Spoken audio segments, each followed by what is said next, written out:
আজিৰ তিতাবৰ কমলাবাৰী সত্ৰ বুঢ়াভকত শ্ৰী সোণাৰাম শৰ্মাদেৱৰ ৮৩তম সক্ষম জন্মদিন আৰু মোৰ ফালৰ পৰা তেখেতলৈ বহুতো শুভেচ্ছা জ্ঞাপন কৰিছোঁ। আৰু সেই উপলক্ষে কমলাবাৰী সত্ৰ ৰংগমঞ্চৰ স্থানীয় লোকসকলে তেখেতৰ জন্মদিন উদযাপন কৰিছে আৰু তালৈ আমাৰ দিহা সম্ৰাট শ্ৰী কমলাকান্ত গগৈদেৱ আহি দিহানাম প্ৰদৰ্শন কৰিছে আৰু লগতে বহুতো স্থানীয় ল'ৰা ছোৱালীৰ পৰা নৃত্য গীত প্ৰদৰ্শন কৰিছে। তাৰেই অকণমান ভিডিঅ' কৰি মই আপোনালোকৰ আগলৈ আগবঢ়াইছোঁ, ব'লকচোন চাব। মূল কমলাবাৰী সত্ৰৰ শ্ৰদ্ধাৰ শ্ৰী শ্ৰী ভৱকান্ত দেৱ গোস্বামী প্ৰভু ঈশ্বৰ আমাৰ মাজত উপস্থিত আছে। আমাৰ মাজত উপস্থিত আছে তিতাবৰ জিলা সমজিলা আয়ুক্ত ডাঙৰীয়ানী প্ৰমুখ্যে আমাৰ আমন্ত্ৰণ ৰক্ষা কৰি আমাৰ মাজলৈ অহা প্ৰতিগৰাকী আমাৰ অতি শ্ৰদ্ধাৰ ব্যক্তিলৈ আমাৰ সশ্ৰদ্ধ প্ৰণিপাত জ্ঞাপন কৰিছোঁ। আমাৰ এই অনুষ্ঠানভাগ আয়োজন কৰিবলৈ লোৱাৰ প্ৰাক মুহূৰ্তত আমাৰ তিতাবৰবাসী আৰু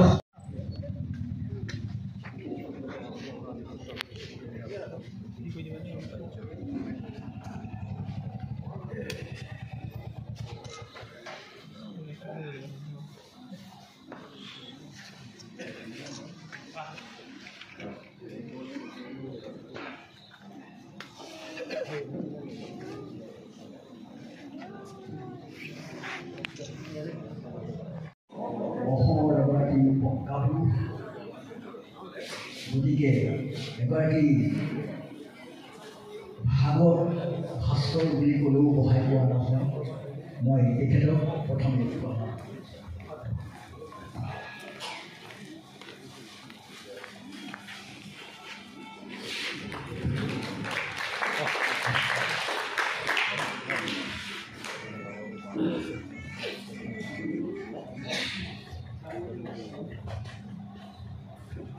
মই আজি এই মুহূৰ্তত আন্তৰিকতাৰে অসমৰ মুখ্যমন্ত্ৰীদেৱলৈ শ্ৰদ্ধা জনাইছোঁ। সৌখিদিনা তেখেতে মোক যি বস্ত্ৰৰে সম্বৰ্ধনা জনাইছিল, আজি মই গাত তাকেই পিন্ধি আহিছোঁ। গতিকে তেখেতে এখন পত্ৰৰে মোক আজি গৰ্বিত কৰি তুলিছে। ৮৩ বছৰ অতিক্ৰম সময়ত অসমৰ এই মূলক বিশিষ্ট ব্যক্তিজনৰ পত্ৰখনি মই পাঠ কৰি দিবৰ কাৰণে মোৰ অতি মৰমৰ মই বৰহোৱা কলেজৰ প্ৰিন্সিপাল আমাৰ শ্ৰদ্ধাৰ বৰ্ণালী দেৱক অনুৰোধ জনাইছোঁ।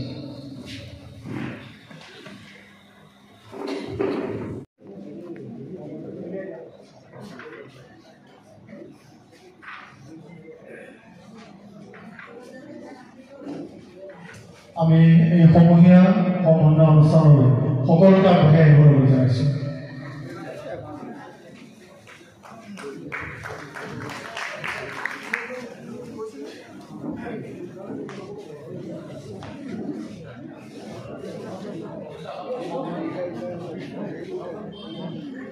আমি পুনৰ বুঢ়াভকতৰ অকণ মাজলৈ আহিবলৈ জনাইছোঁ। আপোনাৰ সমূহীয়াভাৱে সকলোৱে সমন্বয় জনাব আৰু তেওঁলোকে একাধিকভাৱে সমন্বয় জনাই যাবলৈ জনাইছোঁ।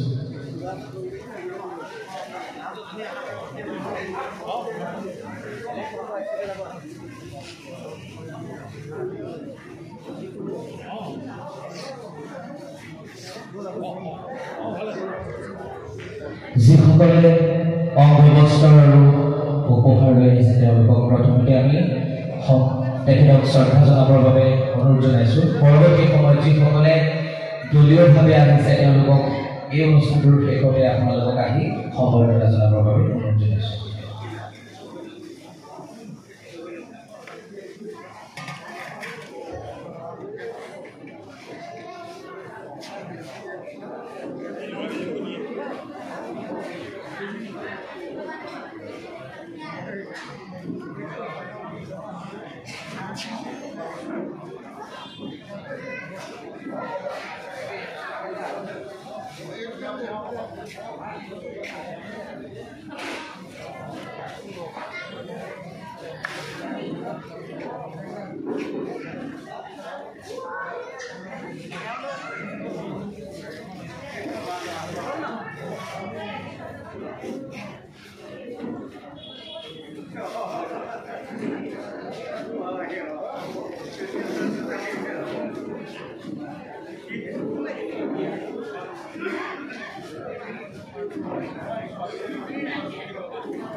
কমলাবাৰী উচ্চতৰ ইংৰাজী বিদ্যালয় উচ্চ মাধ্যমিক বিদ্যালয়খন হৈছে কমলাবাৰী সত্ৰক চাব পৰা এখন সুন্দৰ দাপোন।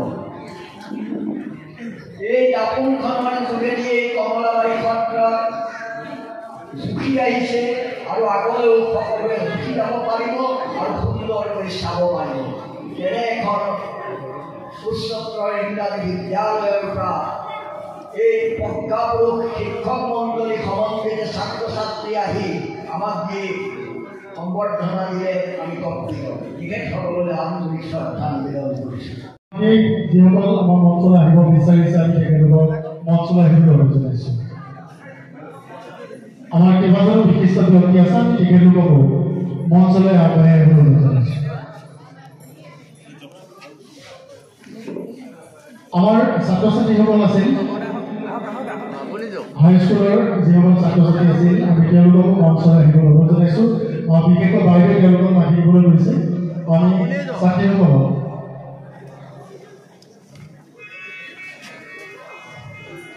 আমাৰ এই যিজন ব্যক্তি লৈ আহিছিল আমি তেখেতকো মঞ্চলৈ আগবঢ়াই আহিবলৈ অনুৰোধ জনাইছোঁ।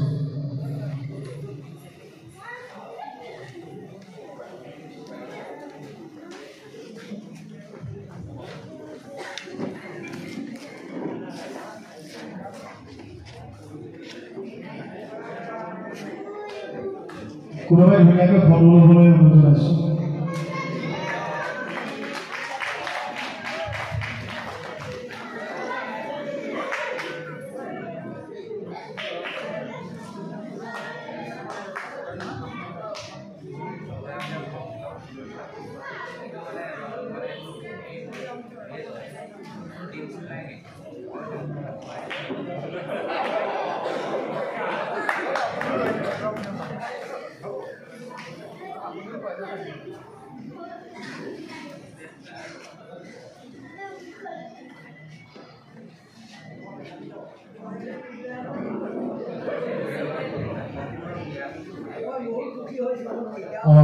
সম্পূৰ্ণ নিৰামিষভাৱে ইয়াত কোনো ডিম ব্যৱহাৰ কৰা হোৱা নাই কেকটিত, গতিকে সকলোৱে উপভোগ কৰিব পাৰিব।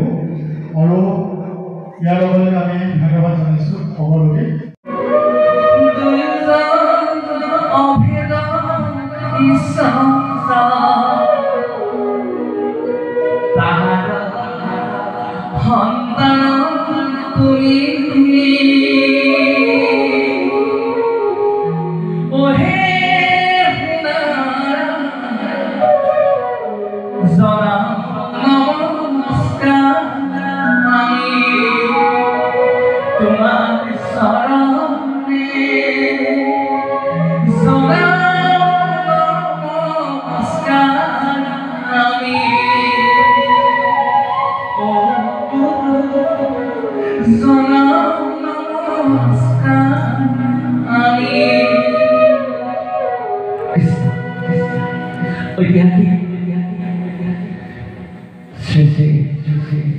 কমলাবাৰী সত্ৰৰ সত্ৰাধিকাৰ প্ৰশিক্ষণ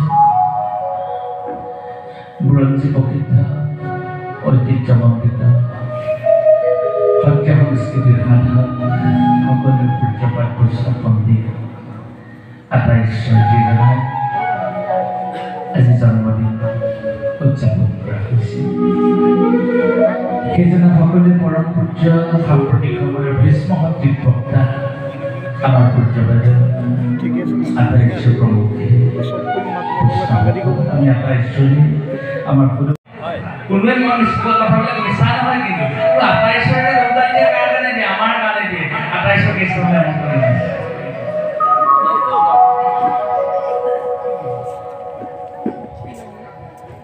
জানি নহ'লে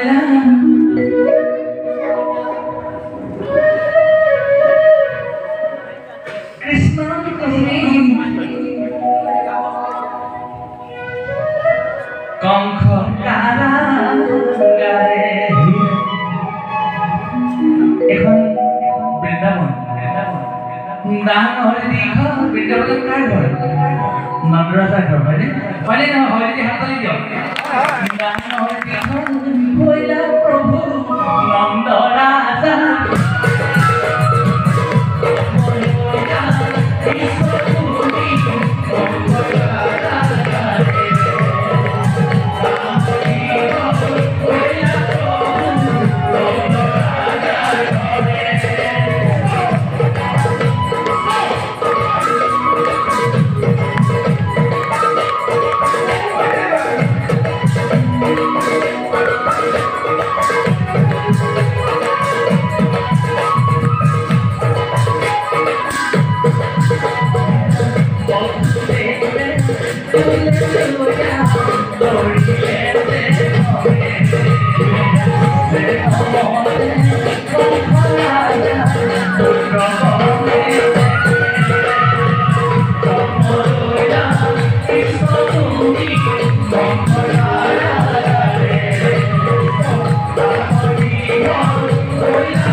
কথা পাতোঁতে তেখেতে মোক দুআষাৰ কথা ক'লে।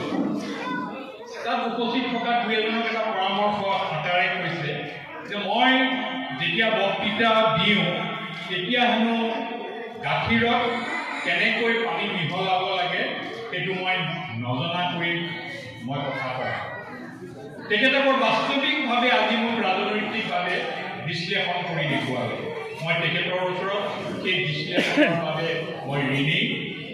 যি হওক পানী মিহলাব জানো নাজানো যি কথা, কিন্তু সঁচাটো সঁচা বুলিয়েই কওঁ আৰু মিছাটো মিছা বুলিয়েই কওঁ। আৰু